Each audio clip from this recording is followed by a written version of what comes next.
YouTube पर आपने मलाई से घी निकालने के बहुत से तरीके शायद देखे होंगे, लेकिन मैं 99% श्योरिटी से इस बात को कह सकती हूँ कि जो तरीका मैं इस वीडियो में आपको बताऊँगी मलाई से घी निकालने का, वो तरीका आपने आज तक यूट्यूब पर नहीं देखा होगा।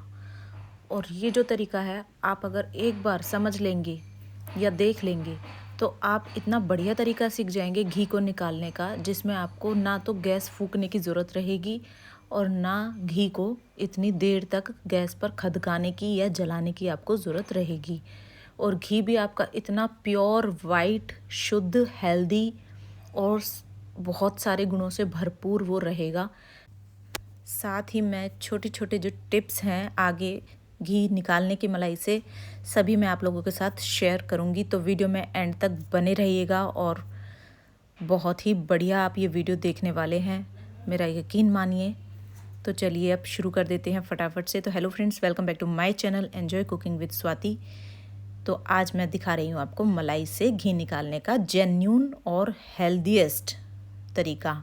तो देखिए, ये मलाई मैंने निकाल ली थी फ्रिज से। सर्दियों का मौसम है और मलाई को फ्रिज से निकाल करके काफ़ी देर तक तो हमें बाहर नॉर्मल टेम्परेचर पर रख करके उसका वेट करना पड़ता है।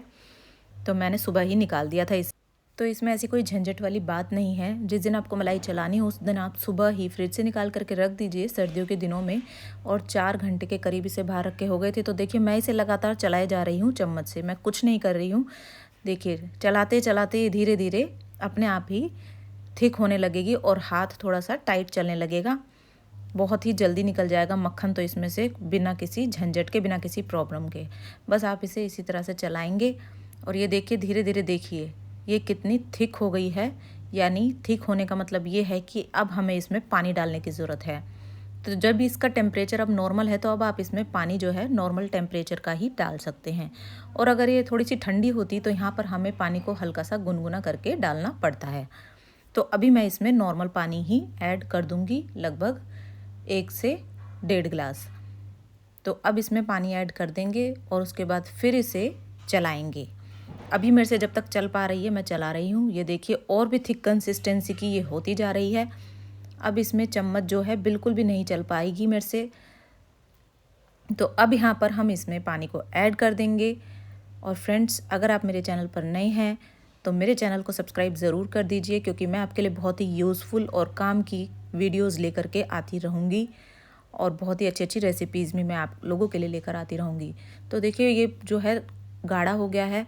तो भगोनी में जो जगह थोड़ी सी कम है तो मैंने निकाल दी है थोड़ी सी मलाई या मक्खन जो भी है। और अब इसमें मैं पानी ऐड कर देती हूँ। पानी डालने के बाद हमें इसे पहले तो मिक्स कर लेना है आराम से, और उसके बाद फिर से इसे चलाएंगे और चलाते चलाते ये फिर से ऐसे ही गाढ़ा हो जाएगा। और धीरे धीरे धीरे धीरे जो ये है पानी, दूध यानी अलग हो जाएगा और मक्खन अलग हो जाएगा। तो एंड में मैं इसे थोड़ा सा हाथ से भी चला लेती हूँ। उससे क्या होगा कि मक्खन जो है जल्दी से दूध से अलग हो जाएगा। तो अब आप देख सकते हैं कि हाथ से भी थोड़ा सा मैंने चलाया है और ये देखिए दूध अलग हो गया है और मक्खन बिल्कुल अलग दिखाई देने लगा है। तो बस अब मैं इसे, जो इसका दूध है, इसे दूसरे बर्तन में ट्रांसफ़र कर देती हूँ, जिसमें मैंने वो बची हुई मलाई निकाल के रखी थी ना बीच में ही। ये भी मक्खन लगभग निकला ही हुआ है। बस इसे भी ऐसे ही थोड़ा सा दूध या पानी जो भी ये मिक्स करके इसे भी हल्का सा चलाने की ज़रूरत है। तो बस अब ये मक्खन जो है हमारा लगभग निकल चुका है। और उसके बाद जो ये दूध होता है बचा हुआ, इसको भी आप यूज़ कर सकते हैं। जैसे दूध फाड़ते हैं ना पनीर के लिए, बिल्कुल इसे भी ऐसे ही आप फाड़ सकते हैं, अगर आपकी जो मलाई है वो ज़्यादा दिन पुरानी ना हो। सर्दियों के दिनों में 8-10 दिन पुरानी मलाई से के निकले हुए दूध से आप इससे पनीर आराम से फाड़ सकते हैं। तो ये देखिए, अब इस मक्खन को मैं 2-3 बार पानी से धो लेती हूँ और धुलने के बाद जो है इसकी जो फालतू की जो छाछ होगी ना वो भी निकल जाए। तो मैंने थोड़ा सा जो मक्खन है वो खाने के लिए निकाल लिया है पराठों के साथ। सर्दियों में बहुत ही बढ़िया लगता है स्टफ़ पराठे, बथुआ के, मेथी के या किसी भी चीज़ के। और देखिए, अब मैं इसे गैस पर रख दे रही हूँ। तो अभी आप ये मत सोचिएगा कि मैं भी गैस पर ही इसे जला करके घी निकालने वाली हूँ। ऐसा बिल्कुल भी नहीं होगा, आप वीडियो को आगे देखते जाइए। अब यहाँ से आपको जो सारा नया प्रोसीजर है वो आपको पता लगने वाला है। तो मैं यहाँ पर सिर्फ मक्खन को मेल्ट कर रही हूँ। जब तक ये मेल्ट नहीं हो जाता है पूरी तरह से, तब तक ही मैं इसे गैस पर रख रही हूँ।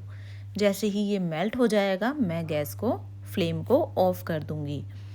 तो देखिए धीरे धीरे मेल्टिंग स्टेज पर जा रहा है और इसे बीच में थोड़ा सा चला देंगे ताकि ये थोड़ा सा जल्दी मेल्ट हो जाए। तो जो वो दूध था बचा हुआ, मैंने उसको नहीं फाड़ा है। मैं चाहती तो उसको फाड़ करके पनीर निकाल लेती आराम से, लेकिन हम उसको डॉगी को डाल देते हैं। तो बटर जो है वो पूरी तरह से मेल्ट हो ही चुका है लगभग, बस थोड़ा बहुत ही इसमें कसर बाकी है। तो अब मैं बस फ्लेम को ऑफ़ कर दे रही हूँ जैसे ही ये पूरी तरह से मेल्ट हो जाएगा। तो फ्लेम को हम यहाँ पर ऑफ़ कर देते हैं और इसे थोड़ा सा टेम्परेचर नॉर्मल हो जाने तक छोड़ देते हैं।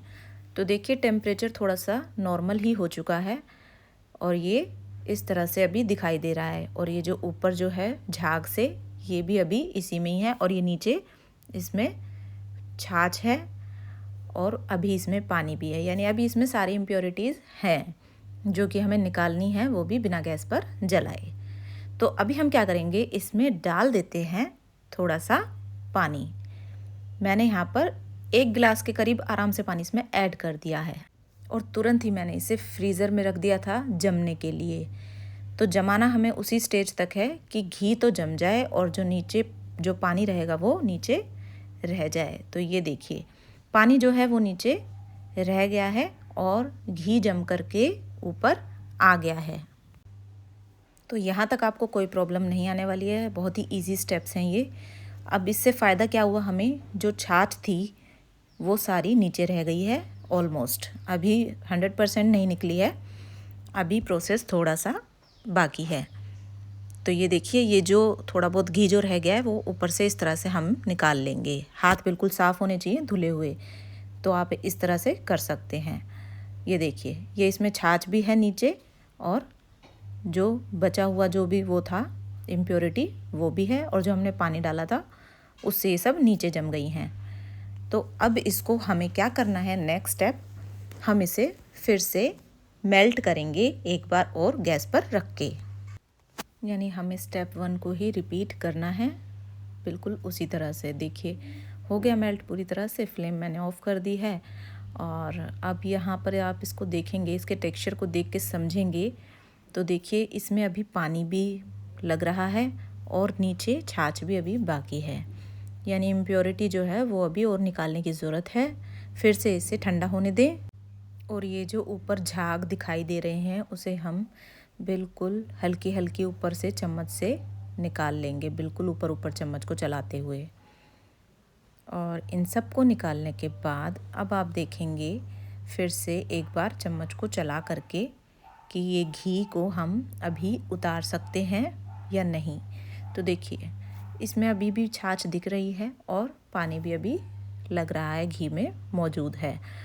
तो यहाँ पर क्या करेंगे, एक बार फिर से इसे ठंडा करके यानी नॉर्मल टेम्परेचर पर करके फिर से हम इसे फ्रीज़ में जमने के लिए रख देंगे। तो मैंने इसे अब फ्रीज़ में से निकाला है, छोड़ दिया था मैंने इसे फ्रीज़ में कुछ घंटों के लिए, और जो घी है वो बिल्कुल जम चुका है। अभी ये थोड़ा सा ज़्यादा टाइट है तो थोड़ी देर के लिए मैं इसे छोड़ रही हूँ ताकि जो इसका जो पानी है वो नीचे आराम से निकल जाए।